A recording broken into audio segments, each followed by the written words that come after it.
Bonjour à tous et bienvenue dans cette nouvelle vidéo où nous allons explorer en détail une unité fondamentale en biologie, la reproduction.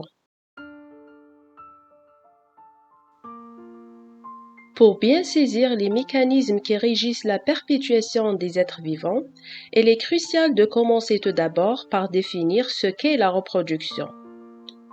Elle est définie comme un processus biologique qui permet la production de nouveaux organismes d'une espèce à partir d'individus préexistants de cette espèce. Elle est considérée comme une des fonctions partagées par tous les organismes vivants, assurant la continuité de l'espèce qui son reproduction s'étend. Après avoir défini la reproduction, il est important de préciser qu'elle peut se présenter sous deux formes différentes, la forme sexuée et la forme asexuée. Chaque forme a ses propres caractéristiques. Passons d'abord à l'exploration de la reproduction sexuée, qui est définie comme une formation d'un nouvel être vivant à partir de la fusion des gamètes mâle et femelle pour former une cellule œuf fécondée qui s'appelle zygote. Dans la reproduction sexuée, le développement peut être indirect, direct ou par pente. On parle d'un développement indirect quand le développement du zygote donne un embryo, puis un stade intermédiaire avant d'aboutir à un nouvel individu.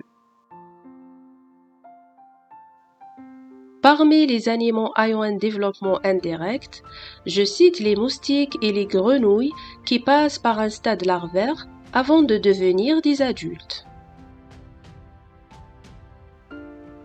Par rapport au développement direct, la cellule œuf fécondée donne un embryo qui se transforme directement à un nouvel individu, comme chez les mammifères tels que le chat et le chien.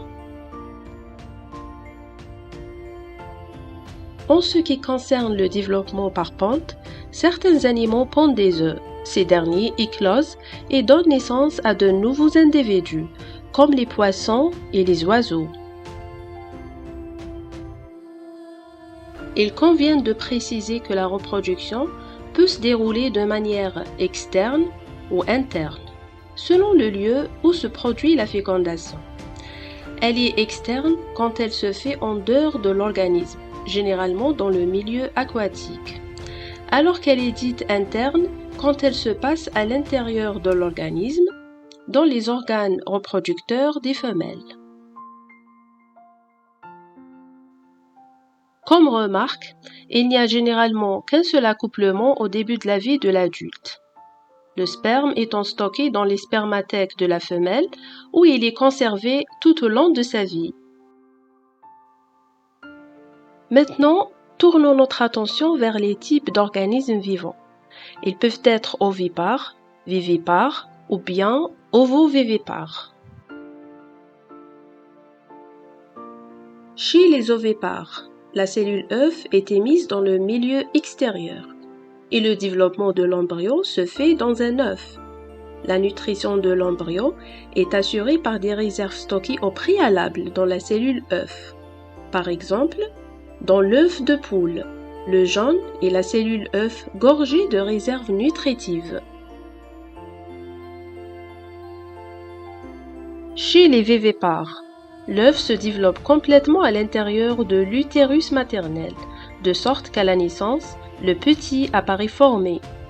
L'embryon est implanté et développé dans l'utérus et donc sa protection est maximale. Il se nourrit par des échanges sanguins grâce à un organe embryonnaire qui s'appelle le placenta. C'est le cas de la majorité des mammifères ayant une reproduction sexuée. Concernant les ovovivipares, les œufs sont conservés et éclosent dans le corps de la femelle, et les petits naissent donc directement.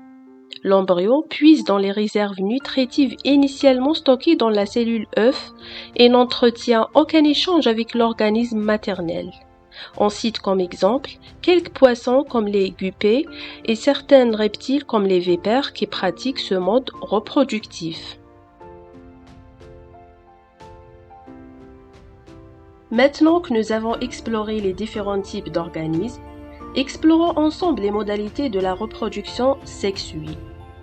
Il faut noter que la reproduction sexuée présente deux grandes modalités, l'hermaphrodisme et le gonochorisme. L'hermaphrodisme consiste en la réunion des deux sexes chez le même individu. Ce dernier possède alors naturellement des organes génitaux mâles et femelles. On trouve ce cas chez plusieurs êtres vivants, comme les tynias, lombriques, escargots, limaces et aussi chez les plantes à fleurs. En ce qui concerne le gonochorisme, les animaux gonochoriques possèdent des sexes séparés, c'est-à-dire que les mâles et les femelles présentent des organes génitaux différents, un testicule chez le mâle et un ovaire chez la femelle. À l'inverse de la reproduction sexuée, la reproduction asexuée consiste en la reproduction d'un être vivant sans fécondation. Elle est fréquente chez les invertébrés, qui toutefois leur arrive de se reproduire aussi de façon sexuée. La reproduction asexuée présente trois modalités, la sessiparité, le bourgeonnement et la parthénogénèse. La sessiparité est une simple division d'un organisme en deux morceaux. Chaque morceau devient un nouvel organisme, comme chez la paramycée. Le bourgeonnement est un développement d'un bourgeon qui se prépare ensuite avant d'évoluer en un individu complet, comme chez l'hydre d'eau douce. En ce qui concerne la parthénogénèse, donc c'est un développement d'un ovule non fécondé. Elle est répandue chez les invertébrés, comme les abeilles et les pucerons. Dans le cycle de développement des pucerons, au printemps, les pucerons qui émergent des œufs sont tous des femelles. Ces femelles produisent de la descendance femelle asexuée jusqu'à la fin de l'été. Durant cette période, la descendance est émise sans passer par le stade œuf, mais directement formée par viviparité. Ainsi, les populations augmentent de manière exponentielle sans avoir recours à la reproduction et au mâle. Ensuite, avec l'arrivée de l'automne, ces femelles produisent des femelles et des mâles asexués vont pouvoir se reproduire et s'accoupler. Les femelles ainsi fécondées vont pondre des œufs sexués durant l'automne. Les œufs vont passer l'hiver pour engendrer un nouveau cycle au printemps suivant. Pour approfondir davantage ce sujet, je mets à votre disposition ces références bibliographiques et webographiques.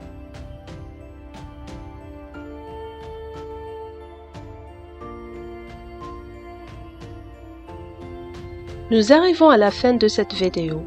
Merci pour votre attention et à bientôt pour une nouvelle vidéo.